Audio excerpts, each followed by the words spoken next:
Бажаю здоров'я, шановні українці, українки. Good health to you, fellow Ukrainians. A brief report on this day. First, the frontline. I started the day with a conference call with the military, intelligence and government officials. The situation on the front line. Defense positions. Advancement. Our offensive actions. Supplies for the warriors. We are actively shaping the content of new defense packages from our partners. More news to come. Second, I would like to highlight our cooperation with Germany. Step by step, our agreements with Mr. Chancellor Scholz are being implemented. 2 new IRIS-T launching stations have been delivered to Ukraine. This is a powerful and much-needed air defense system. Thank you, Germany, for your help in protecting us from Russian terror. Third, traditionally in St. Sophia of Kiev, I accepted credentials from new ambassadors who arrived in Ukraine: Germany, Indonesia, Sweden, Chile, Colombia, Peru. Of course, I spoke with all the new ambassadors today. Fourth, several substantive meetings with the government, a separate meeting with Prime Minister Shmyhal, logistics for Ukraine, for our manufacturers, export issues, additional support for our defense, strengthening Ukraine together with our neighbors in the European Union. Then an expanded meeting with the Prime Minister, the Ministry of Strategic Industries, the Ministry of Defense, the Ministry of Foreign Affairs, and the relevant deputy heads of the office. We discussed the Defense Industries Forum.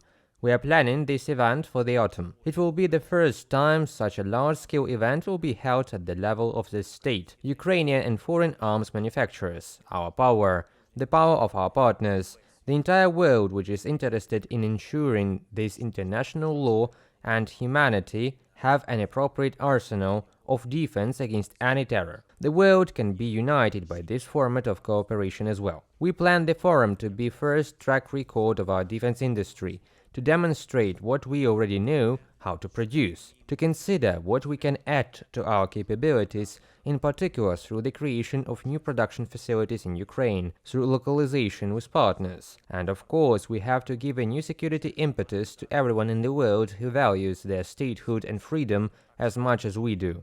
Nations have the right to defense. We are building the arsenal of the free world together. The fifth one. As always, I am grateful to all those who are fighting for Ukraine and working for its defense. Thank you to each and everyone. I would like to particularly mention the warriors of the 117th Separate Mechanized Brigade, Orikhiv Direction. Thank you for your strength, warriors. There is much to be grateful for to the special forces who defend the northern regions of our country. Junior Sergeant Kirill Melnik and Captain Artem Chastikov. Thank you, guys. The 3rd Operational Brigade of the National Guard, the 66th Separate Howitzer Artillery Division of the 406th Brigade, and the 3rd Artillery Division of the 44th Brigade. Thank you all, warriors, for your accuracy and ability to destroy the occupiers. And it is once again an honor for me to recognize the warriors of the 36th Separate Marine Brigade. Thank you. Glory to all our heroes. And a few other things. By my decree, the National Security and Defense Council's decision on the results of the inspection of military commissars and the work of recruitment centers in general has been put into effect. The leadership will be completely replaced. Warriors who have actually been in combat, who really understand how and who should be selected for our defense and security forces, these are the warriors who will manage the work of territorial recruitment centers. This system needs dignity. This system needs rationality.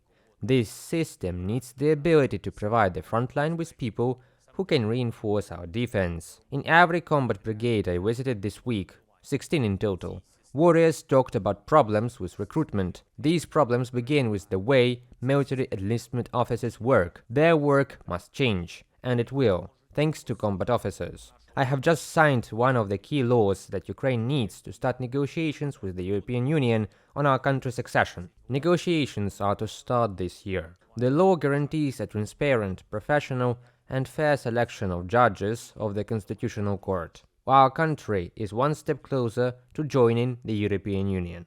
Glory to Ukraine.